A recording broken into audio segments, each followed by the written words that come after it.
Hi everybody, I'm Bill Whittle and this is The Firewall.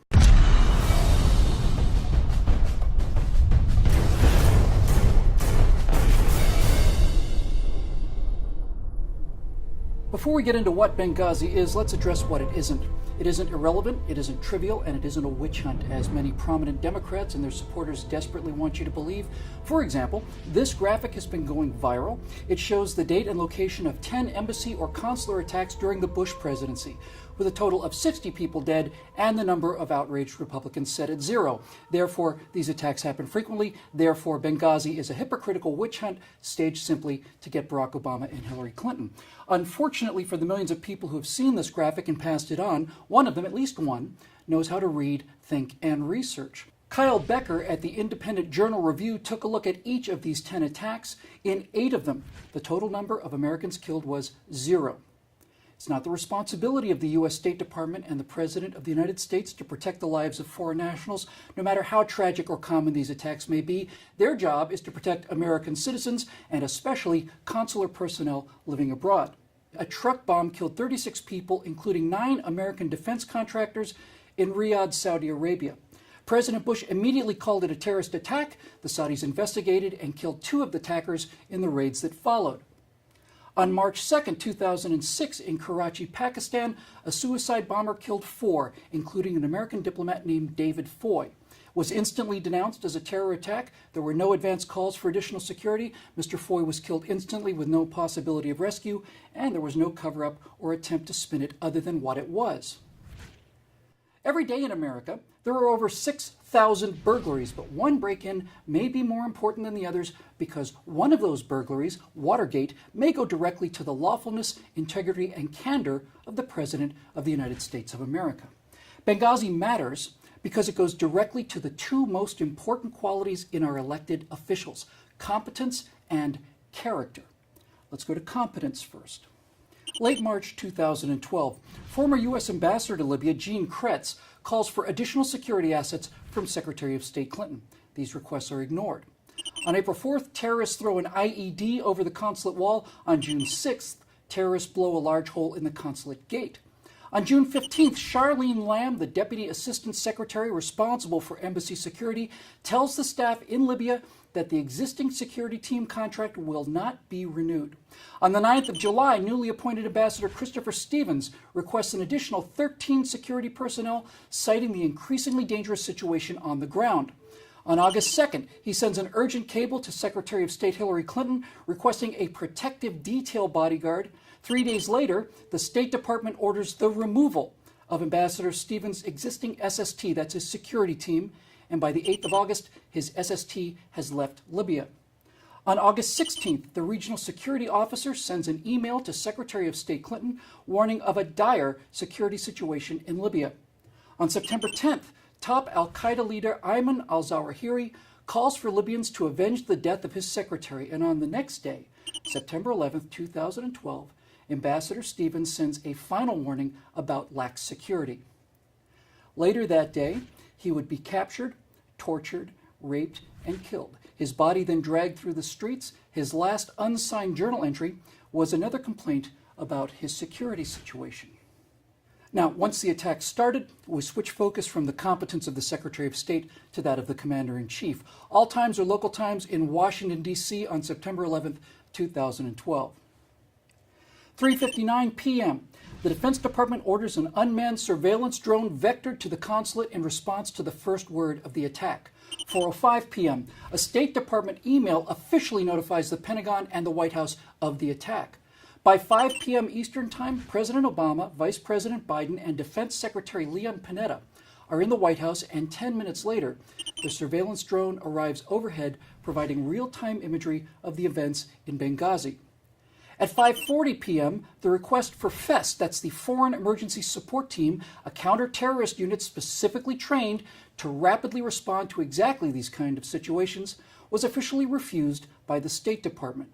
CBS reporter Cheryl Atkinson, who left CBS when they would not cover the story, reported on May 17th of 2014 that a FEST counterterrorism response was ruled out by the White House from the start, to the puzzlement, if not the outright despair, of State and Defense Department officials.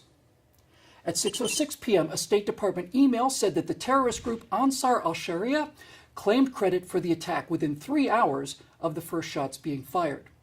By 8 p.m. Eastern, Deputy Chief of the Libya Mission, Gregory Hicks, phones Hillary Clinton and tells her unequivocally that the consulate in Benghazi was hit by a terrorist attack.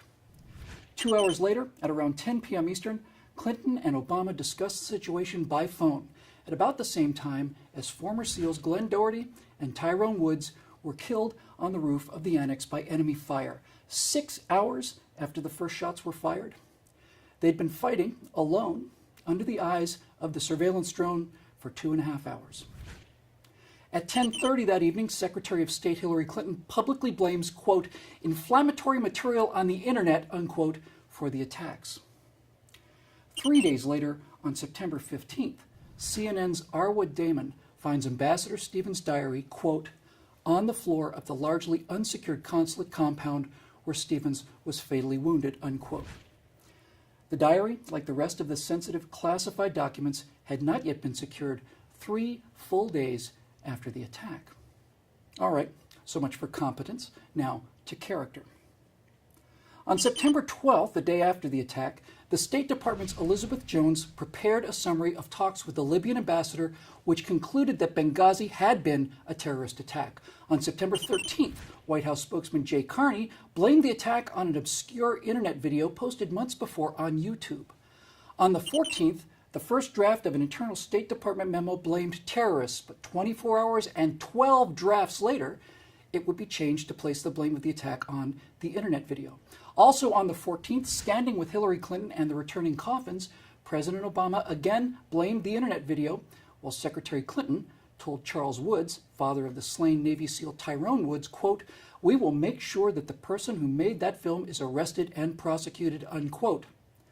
On the 15th, President Obama once again blamed the video for the violence. On the 16th, then U.S. Ambassador Susan Rice blamed the attack on the video, backed up the next day by a State Department official.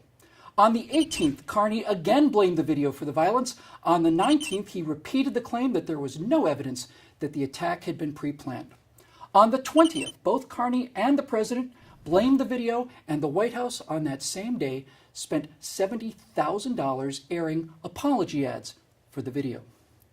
Finally, on September 21st, a full 10 days after the attack, Secretary of State Clinton finally publicly admits what she'd been told 3 hours after the shooting started.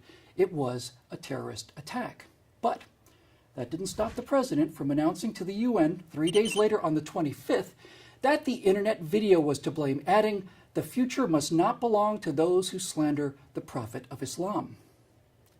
On September 27th, the man who made the video that both President Obama and Secretary Clinton blamed for the attack, Nakula Basili Nakula, was placed under arrest for parole violations and served almost a year in prison. The President of the United States, as Commander-in-Chief of our armed forces and the man ultimately responsible for the safety of Americans at home and abroad, is given a daily intelligence briefing. It's short and to the point, outlining the major developing threats of the day. On September 6, 2012, 5 days before the attack, President Obama missed that briefing, but he did give a speech to the Democratic National Convention, calling Mitt Romney inexperienced in foreign affairs. On September 7th, he did not attend the briefing as he was campaigning. On the 8th, the president elected not to attend his daily intelligence briefing. On September 9th, President Obama decided not to attend his daily intelligence briefing, nor did he attend it on the 10th. On September 11th, 2012, the 11th anniversary of the attacks on New York, Washington, and Pennsylvania, the president declined to attend his daily intelligence briefing. For 6 consecutive days prior to the Benghazi attacks, the President of the United States placed his campaign schedule ahead of his duty as Commander-in-Chief to remain informed of the critical intelligence issues of the day. On August 9, 1974, Richard Nixon resigned as President of the United States to avoid impeachment for his role in the cover-up of a petty burglary at the Watergate complex in which no one was killed or wounded. He was threatened with impeachment because he lied to the American people. President Obama lied to the American people and the world for 10 days after the event that cost 4 American lives, including that of the sitting ambassador who repeatedly called for help, and those of the 2 men who ran toward, not away from, the sound of gunfire to protect their country and their people.